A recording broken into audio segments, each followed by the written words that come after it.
আল্লাহর 4টা নাম বলবো। যদি প্রতিদিন পড়তে পারেন অথবা লিখে আপনার কাছে রাখতে পারেন, ইনশাআল্লাহ গ্যারান্টি সহকারে বলছি আপনার পৃথিবী বদলে যাবে। এক, ইয়া জাব্বার এর অর্থ হলো ভেঙে যাওয়া মন এবং ক্ষতিগ্রস্ত সব কিছুর মেরামতকারী। যদি আপনি মনের ভিতরে অনেক কষ্ট এবং আঘাত পান তাহলে ইয়া জাব্বার পাঠ করুন, তাহলে আল্লাহ হৃদয়ে শান্তি দান করবে।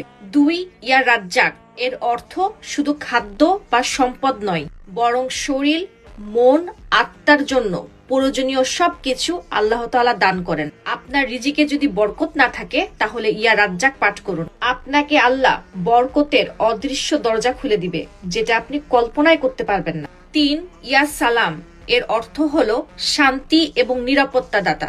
আপনি অনেক চিন্তিত, সমস্যার সমাধান খুঁজে পাচ্ছেন না, তাহলে ইয়া সালাম পাঠ করুন।